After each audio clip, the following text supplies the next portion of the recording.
ಅಂತ ಇಲ್ಲ ಕುರುಬ ಸಮುದಾಯದವರು ಹೇಳ್ತಾ ಇದ್ದಾರೆ ಇಲ್ಲ ಸಿಎಂ ಸಿದ್ದರಾಮಯ್ಯನವರೇ 5 ವರ್ಷ ಕಂಟಿನ್ಯೂ ಆಗಬೇಕು ಅಂತ. ಲೆಟ್ಸ್ ಡಿಸ್ಕಸ್ ಮಾಡೋಣ ಇದ್ರ ಬಗ್ಗೆ.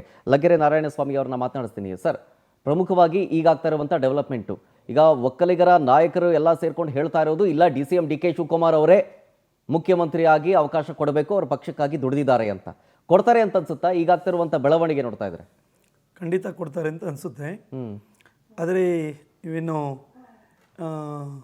DK ವರ್ಸಸ್ ಸಿದ್ದು ಅಂತ ಹಾಕಿದಿರಿ, ಅದಕ್ಕೆ ನನ್ನ ವಿರೋಧ ಇದೆ. ಕಾರಣ ಇಬ್ರು ಸೇರಿ ಪಕ್ಷವನ್ನು ತಂದಿದ್ದಾರೆ.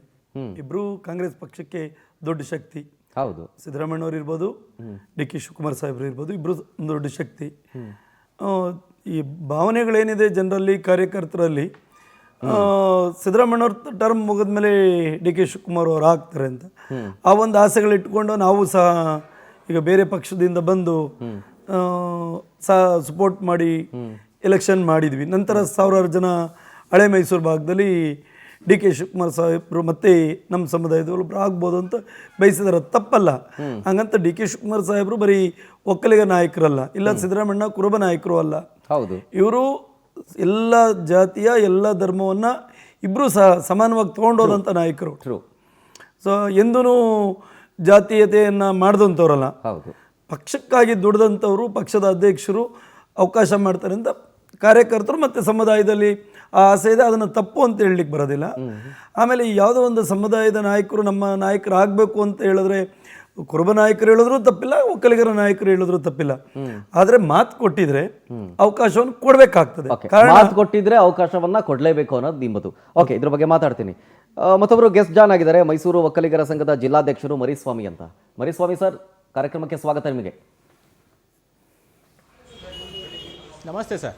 ಸರ್, ಮಾತಾಡ್ತೀನಿ, ಹಂಗೆ ಇರಿ. ಸುಬಣ್ಣ ಅವ್ರ ಹತ್ರ ಹೋಗ್ತೀನಿ. ಸುಬಣ್ಣ ಅವರೇ, ಈಗ ನೀವೇನು ಹೇಳ್ತೀರಿ? ಕುರುಬ ಸಮಾಜದಿಂದ ಇಲ್ಲ ಸಿದ್ದರಾಮಯ್ಯನವರೇ ಕಂಟಿನ್ಯೂ ಆಗಬೇಕು ಅನ್ನುವಂಥ ಮಾತು ಕೊಡಲಿಲ್ಲ ಅಂತ ಹೇಳಿದ್ರೆ ದಕ್ಷಿಣ ಭಾರತ ಏನೋ ಹೊತ್ತಿ ಉರಿಯುತ್ತೆ ಅನ್ನುವಂಥ ಸ್ಟೇಟ್ಮೆಂಟ್ಗಳನ್ನು ನಿಮ್ಮ ಸಮುದಾಯದವರು ಒಂದಷ್ಟು ಜನ ಕೊಡ್ತಾ ಇದ್ದಾರೆ. ಏನು ಹೇಳ್ತೀರಿ ನೀವು? ಹೌದು ಸರ್. ಈಗ ಸರ್ ಹೇಳಿ. ಮುಖ್ಯಮಂತ್ರಿಗಳಾಗಿ ಈ ರಾಜ್ಯದಲ್ಲಿ ಅತ್ಯುತ್ತಮ ಕಾರ್ಯಕ್ರಮಗಳನ್ನ ಕೊಟ್ಟು ಕರ್ನಾಟಕವನ್ನು ಮುನ್ನಡೆಯಲ್ಲಿ ತಗೊಂಡು ಹೋಗ್ತಾ ಇದ್ದಾರೆ. ಈಗ CLP ಸಭೆಯಲ್ಲೂ ಸುಧಾ ಇವ್ರನ್ನ ಆಯ್ಕೆ ಮಾಡುವಾಗ ಯಾವುದೇ 2.5 ವರ್ಷ ಮತ್ತೊಂದು ಅಂತ ಆಯ್ಕೆ ಮಾಡಿಲ್ಲ. CLP ಸಭೆಯಲ್ಲೂ ಸುಧಾ 5 ವರ್ಷಗಳಿಗಾಗಿ ಮುಖ್ಯಮಂತ್ರಿಗಳನ್ನಾಗಿ ಮಾಡಿದ್ದಾರೆ. ಓಕೆ,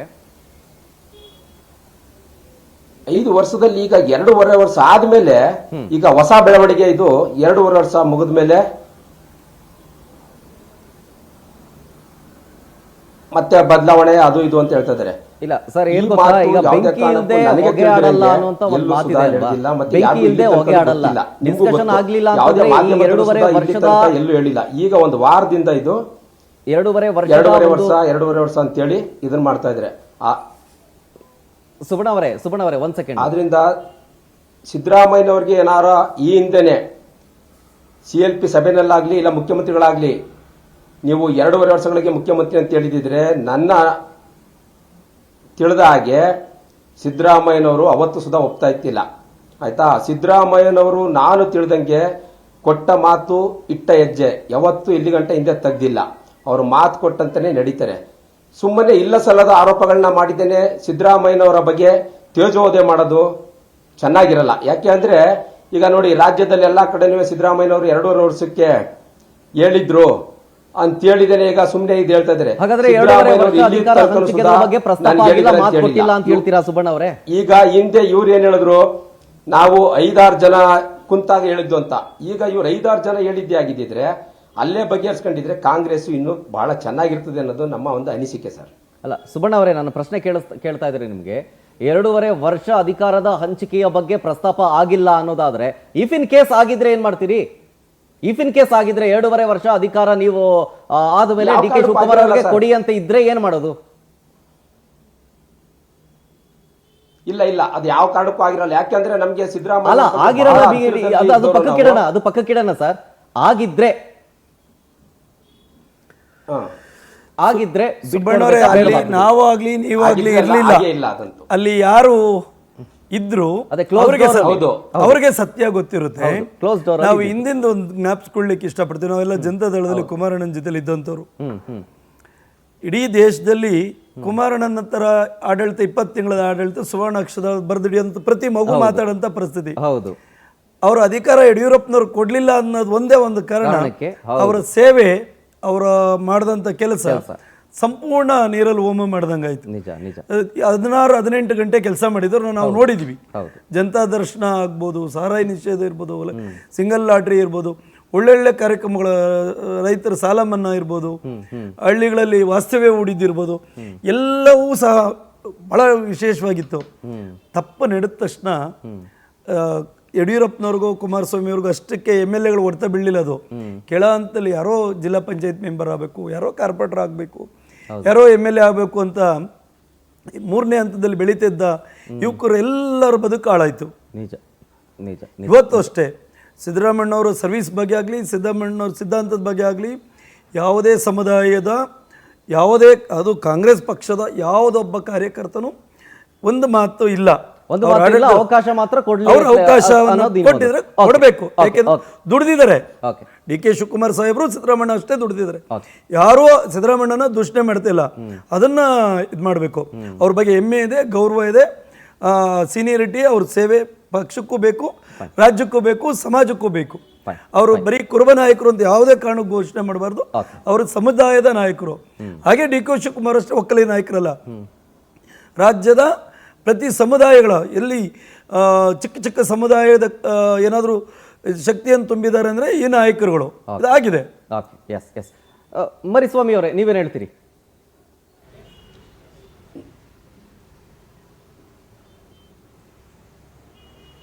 ಹಲೋ ಮರಿಸ್ವಾಮಿ ಅವರೇ ಹೇಳಿ, ನೀವೇನು ಹೇಳ್ತೀರಿ ಇದಕ್ಕೆ? ಈಗ ಸರ್ ನಮಸ್ತೆ. ನಾಯಕತ್ವ ಜಟಾಪಟಿಯ ಬಗ್ಗೆ ಡಿಸ್ಕಷನ್ ಆಗ್ತಾ ಇದೆಯಲ್ಲ, ಈಗ ನೀವೇನ್ ಹೇಳ್ತೀರಿ? ಈಗ ಮಾತುಕತೆ ಆಗಿದ್ದೇ ಆದ್ರೆ ಬಿಟ್ಕೊಡ್ಬೇಕು ಅನ್ನುವಂತ ಆಗ್ರಹ, ಮಾತುಕತೆ ಆಗಿಲ್ಲ ಅಂತಂದ್ರೆ ಸರ್ ಮಾತುಕತೆ ಅವತ್ತು ದೊಡ್ಡ ಮಟ್ಟದಲ್ಲಿ ಮಾತುಕತೆ ಆಗಿರೋದನ್ನ ಈಗ DK ಶಿವಕುಮಾರ್ ಏನೊಬ್ರು ಸಣ್ಣ ಒಂದು ಆರ್ಡಿನರಿ ಮನುಷ್ಯರೇನಲ್ಲ. ಅವರು 50 ವರ್ಷ ಕಾಂಗ್ರೆಸ್ ಪಕ್ಷಕ್ಕಾಗಿ ದುಡಿದಿರುವಂತಹ ಮಹಾನ್ ವ್ಯಕ್ತಿ ಸರ್. ಅವರು ಮಹಾನ್ ವ್ಯಕ್ತಿ. ಯಾಕೆ ಅಂತಂದ್ರೆ ಅವ್ರು 50 ವರ್ಷ ಅವ್ರ ಸೇವೆ ಸಲ್ಲಿಸಿರೋದು ಏನು ಉದ್ದೇಶಕ್ಕೆ ಅಂತ ಅಂದ್ರೆ, ಅವರು ಕಾಂಗ್ರೆಸ್ಗೋಸ್ಕರ ಅವ್ರ ಕುಟುಂಬನೇ ಅವ್ರು ಕಾಂಗ್ರೆಸ್ಗೋಸ್ಕರ ಅವ್ರ ಲೈಫ್ನ ಇದು ಮಾಡ್ಕೊಂಡಿದ್ದಾರೆ. ಇವತ್ತು ಅವ್ರು ಆ ಥರ ಇದ್ದಿದ್ರೆ ಅಟ್ಲೀಸ್ಟ್ ಅವತ್ತೊಂದು ದಿವಸ ಅವರು ಪಕ್ಷ 138 ಸೀಟು ಸ್ಪಷ್ಟ ಬಹುಮತ ಬಂದ ದಿವಸನೇ ಅವರು ನಮ್ಗೆ 2.5 ವರ್ಷ, ಅವ್ರಿಗೆ 2.5 ವರ್ಷ, ಇಲ್ಲ ಅದನ್ನ ಬೇರೆ ತರ ಏನಾದ್ರು ಒಂದು ಅಗ್ರಿಮೆಂಟ್ ಮುಖಾರ ಆ ಥರ ಏನಾದ್ರು ಮಾಡ್ಕೋಬೋದಿತ್ತು. ಆದ್ರೆ ಅಷ್ಟೊಂದು ಚೀಪ್ ಅಂತ ಮನುಷ್ಯ ಅವರಲ್ಲ. ಅವರು ಒಬ್ರು ತೂಕವಾದಂತಹ ಮನುಷ್ಯ. ಕಾಂಗ್ರೆಸ್ಗೋಸ್ಕರನೇ ಅವ್ರು ಹುಟ್ಟಿರುವಂತಹ ಮಹಾನ್ ವ್ಯಕ್ತಿ ಅವರು. ಅವ್ರು ಆ ಥರ ಎಲ್ಲ ನಮ್ಗೆ ಈ ಥರನೇ ಬೇಕು, ಆ ಥರನೇ ಬೇಕು ಅಂತ ಅವ್ರು ಆ ಥರ ಸೇವೆ ಸಲ್ಲಿಸ್ತವ್ರಲ್ಲ. ಕಾಂಗ್ರೆಸ್ಗೋಸ್ಕರ ಅವರು ತ್ಯಾಗ ಮಾಡಿರುವಂತಹ ವ್ಯಕ್ತಿ. ಅವ್ರು ಏನ್ ಕೇಳಿದ್ದಾರೆ, ಅವತ್ತೊಂದು ದಿವಸ ಸೋನಿಯಾ ಗಾಂಧಿ ಅವರು, ರಾಹುಲ್ ಗಾಂಧಿ ಅವರು, ಮಲ್ಲಿಕಾರ್ಜುನ್ ಖರ್ಗೆ ಅವ್ರ ನೇತೃತ್ವದಲ್ಲಿ ಅವತ್ತು ನಡೆದಿರುವಂತದ್ದು ಮೀಟಿಂಗ್ ಸತ್ಯ. ಬಟ್ ಅವ್ರು ಅದನ್ನ ಓಪನ್ ಆಗಿ ಹೇಳ್ಕೊಳ್ಳೋದಕ್ಕೆ ಆಗ್ತಾ ಇಲ್ಲ ಇವತ್ತು ಆ ಮನುಷ್ಯನ ಕೈನಲ್ಲಿ. ಹೇಳ್ಕೊಂಡ್ರೆ ಪಕ್ಷಕ್ಕೆ ಮುಜುಗರ ಆಗುತ್ತೆ. ನಡೆದಿರೋ ಘಟನೆಗೋಸ್ಕರ ಅವ್ರು ಏನ್ ಹೇಳಿದ್ದಾರೆ, ಅವತ್ತು 2.5 ವರ್ಷ ನೀನ್ ಮಾಡಿ 2.5 ವರ್ಷ ಅವ್ರು ಬಿಟ್ಕೊಡ್ತೀನಿ ಅಂತ ಪಾಯಿಂಟ್ ನಡೆದಿರೋದ್ರಿಂದನೇ ಇವತ್ತು 2.5 ವರ್ಷ ಆದ್ಮೇಲೆ ಚರ್ಚೆ ಸ್ಟಾರ್ಟ್ ಆಗಿರೋದು ಇದು. ಇಲ್ಲ ಅಂದ್ರೆ ಇವತ್ತು ಚರ್ಚೆ ಏನಕ್ಕೆ ಬರ್ತಿತ್ತು ಸರ್? ಅದು ಇಲ್ಲ ಅಂದ್ರೆ DK ಶಿವಕುಮಾರ್ ಅವರು ಇದ್ರ ವಿಷಯಕ್ಕೆ ಎಂಟ್ರಿನೇ ಆಯ್ತಿರ್ಲಿಲ್ಲ. ಹೇಗೋ ಉಪಮುಖ್ಯಮಂತ್ರಿ ಆಗಿದ್ದೀನಿ, KPCC ಪ್ರೆಸಿಡೆಂಟ್ ಆಗಿದ್ದೀನಿ ಅಂತ ಕಾಲ ತಳ್ಬೋದಿತ್ತು. ಇದು ದೊಡ್ಡ ಮಟ್ಟದಲ್ಲಿ ಆಗಿದೆ. ಇದರಲ್ಲಿ ಯಾರು KC ವೇಣುಗೋಪಾಲ್ ಅವ್ರು ಮಾತಾಡಿ ಅವರ ನೇತೃತ್ವ, ಮಲ್ಲಿಕಾರ್ಜುನ್ ಅವ್ರ ಖರ್ಗೆ ಅವ್ರ ನೇತೃತ್ವ ನಡೆದಿದೆ. ಇದು ಈಗ ನಡೆದಿದೆ ಅನ್ನೋದಾದ್ರೆ ಮಾಡಬೇಕಾಗಿತ್ತು, ಒಂದು ಡಿಸಿಷನ್ ತಗೊಂಡ್ಬರ್ಬೋದಾಗಿತ್ತಲ್ಲ ಹೈಕಮಾಂಡ್. ಇದನ್ನ ಬಗೆಹರಿಸ್ಕೊಡ್ಬೇಕು ನಾವು ಕೇಳ್ತಾ ಇರೋದು ಅಷ್ಟೇ. ಯಾಕೆ ಇಷ್ಟು ಲ್ಯಾಗ್ ಮಾಡಬೇಕಾಗಿತ್ತು? ಈಗ ಮಾತುಕತೆ ಆಗಿದೆ ಅಂದ್ಮೇಲೆ 2.5 ವರ್ಷ ಪೂರ್ಣಗೊಳ್ತಲ್ಲ, ಈಗ ಫರ್ಮ್ ಡಿಸಿಷನ್ ತಗೊಂಡು DK ಶಿವಕುಮಾರ್ ಅವರಿಗೆ ಪಟ್ಟ ಕಟ್ಟಕ್ಕೆ ಮುಂದಾಗ್ಬೋದಾಗಿತ್ತಲ್ಲ. ಹೈಕಮಾಂಡ್ ಯಾಕೆ ಯೋಚನೆ ಮಾಡ್ತಾ ಇದೆ? ಸರ್ ಈಗ ಸರ್ ಅದನ್ನೇ ನಾನು ಕೇಳ್ತಾ ಇರೋದು. ನಾನು ಏನಕ್ಕೆ ಅವರು ಇಷ್ಟೊಂದು ಯೋಚನೆ ಮಾಡ್ತಾ ಇದ್ದಾರೆ, ಕೇಂದ್ರ ಸರ್ಕಾರ ಯಾಕೆ ಇದ್ರ ಬಗ್ಗೆ ದಿನೇ ದಿನೇ ತಡ ಮಾಡ್ತಾ ಇದ್ದಾರೆ ಅಂತಾನೆ ನಮಗೆ ಗೊತ್ತಾಗ್ತಾ ಇಲ್ಲ. ಆ ಉದ್ದೇಶ ಇಟ್ಕೊಂಡೆ ಈಗ ನಿನ್ನೆ ನಮ್ಮ ಆದಿಚುಂಚನಗಿರಿ ಪೀಠಾಧ್ಯಕ್ಷರು ನಿರ್ಮಲಾನಂದ ಸ್ವಾಮೀಜಿಯವರು ಸಹ ನಿನ್ನೆ ಎಂಟ್ರಿ ಆಗಿದ್ದಾರೆ ಅಲ್ವೇ? ನೆನೆಗೆ ಅವ್ರು ಎಂಟ್ರಿ ಆಗಿದ್ದಾರೆ. ಇವತ್ತು ಇಡೀ ಕರ್ನಾಟಕ ಎಲ್ಲಾ ಒಕ್ಕಲಿಗರ ಸಂಘ ಸಂಸ್ಥೆಗಳೆಲ್ಲರೂ ಇವತ್ತು ಮೇಲೆದ್ದಿದ್ದಾರೆ. ನಿನ್ನೆ ರಾಜ್ಯ ಒಕ್ಕಲಿಗರ ಸಂಘದ ಅಧ್ಯಕ್ಷರು, ಉಪಾಧ್ಯಕ್ಷರು ನಿನ್ನೆ ಮಾತಾಡಿದ್ದಾರೆ. ಇಷ್ಟೆಲ್ಲ ನಡೀತಾ ಇದೆ ಅಂತ ಅಂದಾಗ ಅಟ್ಲೀಸ್ಟ್ ಈಗಲಾದ್ರೂ ವರಿಷ್ಠರು ಇದಕ್ಕೆ ಮಧ್ಯಕ್ಕೆ ಬಂದು ಇಲ್ಲಿ ಏನ್ ನಡೆದಿದೆ ಈ ತೀರ್ಮಾನದ ಪ್ರಕಾರವಾಗಿ ಅವರು ನಮ್ಮ ಒಕ್ಕಲಿಗರ ನಾಯಕ ಡಿ.ಕೆ. ಶಿವಕುಮಾರ್ ಅವರಿಗೆ ಮುಖ್ಯಮಂತ್ರಿ ಸ್ಥಾನನ ಬಿಟ್ಕೊಡ್ಬೇಕು ಅಂತ ನಾವು ನಿನ್ನೇನು ಮಾಡಿದೀವಿ. ಇವತ್ತು ಇದರಲ್ಲಿ ನಿಮ್ಮ ಮಾಧ್ಯಮದ ಮುಖಾಂತರ ನಾನು ತಿಳಿಸ್ತಾ ಇದ್ದೀನಿ. ನಾಳೆ ನಾನು ಇದಕ್ಕೆ ನೀವು ಕೊಡ್ಲಿಲ್ಲ ಅಂತ ಪಕ್ಷದಲ್ಲಿ ನಾಳೆ ನಮ್ಮ ಮೈಸೂರಿನಾದ್ಯಂತ ಸಿಎಂ ತವರು ಅಂತ ಇವತ್ತು ಏನ್ ಹೇಳ್ತಾ ಇದ್ದೀರಾ, ಮೈಸೂರಿನಾದ್ಯಂತ ನಾಳೆ ಬೈಕ್ ರ್ಯಾಲಿನ ಸಹಸ್ರಾರು ಸಂಖ್ಯೆ 2,000 to 3,000 ಜನ ನಾಳೆ ಆಗಮಿಸಿ ಮೈಸೂರಿನ ಎಲ್ಲಾ ರೋಡಲ್ಲೂ ಸಹ ಬೈಕ್ ರ್ಯಾಲಿ ಮಾಡಬೇಕು ಅಂತ ನಾವು ಹಮ್ಮಿಕೊಂಡಿದ್ದೀವಿ. ಡಿ.ಕೆ. ಶಿವಕುಮಾರ್ ಅವರ ಹೆಸರಿನಲ್ಲಿ ನಾಳೆ ಕೋಟೆ ಆಂಜನೇಯ ಸ್ವಾಮಿ ದೇವಸ್ಥಾನ ಮತ್ತೆ ಈಶ್ವರನ ದೇವಸ್ಥಾನದಲ್ಲೆಲ್ಲ ನಾಳೆ ಪೂಜೆ ಪುರಸ್ಕಾರ ಬೆಂಬಲ ಇರಲಿ, ಬಟ್ ಜನಗಳಿಗೆ ಹಿಂಸೆ ಆಗಬಾರದು ಅಷ್ಟೇ. ಈಗ ಬೈಕ್ ರ್ಯಾಲಿ ಮಾಡಿ ನೀವು ಮತ್ತೆ ಅಂಗಡಿ ಮುಂಗಟ್ಟು ಬಿಸ್ನೆಸ್ ಮಾಡೋರ್ಗೆ ತೊಂದರೆ ಆಗ್ಲಿ, ಜನಕ್ಕೆ ಓಡಾಡೋರ್ಗೆ ತೊಂದರೆ ಆಗ್ಲಿ ಆಗಬಾರದು. ಜನರಿಗೆ ಏನು ತೊಂದರೆ ಆಗ್ತಿಲ್ಲ ಸರ್. ಈಗ ತಮ್ಗೆಲ್ಲ ಗೊತ್ತಿರ್ಬೋದು, ಯಡಿಯೂರಪ್ಪನವ್ರು ಇಳಿಸಿದಾಗ ಸದಾನಂದ ಗೌಡರು ಇಳಿಸಿದಾಗ ಆದಂತ ಗಲಾಟೆಗಳು, ಜಗದೀಶ್ ಶೆಟ್ಟರ್ ಇದು ಮಾಡಿದಾಗ ಆದಂತ ಎಲ್ಲ ನೋಡಿದೀವಿ ನಾವು. ಬಿಜೆಪಿಲಿ ಕಾಂಗ್ರೆಸ್ ಅಲ್ಲಿ ಅವೆಲ್ಲ ಏನೂ ಇಲ್ಲ. ಒಂದಿಷ್ಟು ನಾಯಕರುಗಳು ಸ್ಟೇಟ್ಮೆಂಟು ಅವ್ರ ಭಾವನೆಗಳ ಹೊರಗಡೆ ಆಗ್ತಾರೋ ಅದು ಸುದ್ದಿ ಆಗ್ತದೆ ಬಿಟ್ರೆ ಯಾವುದೇ ಸಾರ್ವಜನಿಕ ಕೆಲಸ ಯಾವ್ದು ನಿಂತಿದೆ. ಇವತ್ತು ಎಷ್ಟು ದೊಡ್ಡ ಕಾರ್ಯಕ್ರಮ ಆಗಿದೆ. ಡಿ.ಕೆ. ಶಿವಕುಮಾರ್ ಸಾಹೇಬರು ಇದ್ರು, ಸಿದ್ದರಾಮಯ್ಯ ಅವರು ಇದ್ರು. ನಿರ್ಮಲಾನಂದ ಸ್ವಾಮೀಜಿಗಳು ಏನು ಹೇಳಿದ್ದಾರೆ, ಮಠಕ್ಕೆ ಬರೋಂಥ ಭಕ್ತರು ಅವ್ರ ಭಾವನೆಗಳು ಹೇಳ್ತಾರೆ, ಭಕ್ತರ ಭಾವನೆಗಳನ್ನ ಅವ್ರು ವ್ಯಕ್ತಪಡಿಸಿದ್ದಾರೆ. ನಾವು ಒಕ್ಕಲಿಗರ ನಾಯಕ ಕೊಡಿ ಅಂತ ಅವ್ರು ಎಂದು ಹೇಳಿಲ್ಲ. ಭಕ್ತರ ಭಾವನೆಗಳನ್ನ ನಾನು ಹತ್ತರಿ ನೋಡಿದ್ದೀನಿ ಸರ್. ನೀವು ಈಗ ಜನ ಮಾತಾಡ್ಕೊಳ್ತಿರೋದೇನಂದ್ರೆ ಈ ರಾಜಕಾರಣಕ್ಕೆ ಸ್ವಾಮೀಜಿಗಳು ಯಾಕೆ ಇಳಿಬೇಕಾಗಿತ್ತು, ಬೇಕಾಗಿರ್ಲಿಲ್ವಲ್ಲ? ಸ್ವಾಮೀಜಿಗಳು ಏನೂ ಮಾಡಿ ಅಂತ ಹೇಳಿಲ್ಲ. ಸ್ವಾಮೀಜಿಗಳಿರೋದು ನಾವು ರಾಜ ಮಹಾರಾಜರ ಕಾಲದಿಂದನೂ ರಾಜಗುರುಗಳು ಅಂತ ಇದ್ದೇ ಇದ್ರು. ಇವತ್ತಿಲ್ಲ ಅಂತಲ್ಲ, ರಾಜಕಾರಣ ಅಲ್ಲ. ಗುರುಗಳು ಹೇಳಿರೋದು ಗುರುಗಳು ಯಾರ ಪರವಾಗಿರ್ಬೇಕು, ಭಕ್ತರ ಪರವಾಗಿ. ಭಕ್ತರ ಭಾವನೆಗಳನ್ನ ಮಾಧ್ಯಮ ಕೇಳಿದಾಗ ಹೇಳಿದ್ದಾರೆ. ಇಲ್ಲ ಮಾಡ್ಬಿಡಿ ಅಂತ ಏನಂತ ಬರ್ದು ಕೊಟ್ರೆ, ಇಲ್ಲ ನಮ್ಮ ಸ್ನೇಹಿತರು ಹೇಳ್ದಂಗೆ ಯಾರು ಅಗ್ರಿಮೆಂಟ್ ಮಾಡ್ಲಿಕ್ಕೆ ಬರಲ್ಲ. ಯಾರ್ದು ಆಸ್ತಿ ಅಲ್ಲ, ಯಾರ್ದು ಆಸ್ತಿ ಅಲ್ಲ, ಆಗ್ರಹ ಅಲ್ಲ, ಅಲ್ವಾ ಅನಿಸಿಕೆ. ಭಕ್ತರ ಅಭಿಪ್ರಾಯಗಳನ್ನ ಸಮಾಜದ ಮುಂದೆ ಇಡೋದಿದೆ, ಗುರುಗಳ ಕರ್ತವ್ಯ. ಗುರುಗಳ ಅಭಿಪ್ರಾಯವನ್ನು ತಿಳಿಸಿದ್ದಾರೆ. ಸುಬ್ಬಣ್ಣ ಅವರೇ ಏನ್ ಹೇಳ್ತೀರಿ? ನಾನು ಆಗ್ಲೇ ಕೇಳಿದ ಪ್ರಶ್ನೆಗೆ ಉತ್ತರ ಕೊಡ್ಲಿಲ್ಲ.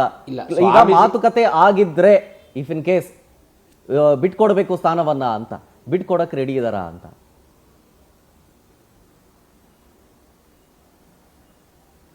ಸುಬ್ಬಣ್ಣ ಅವರೇ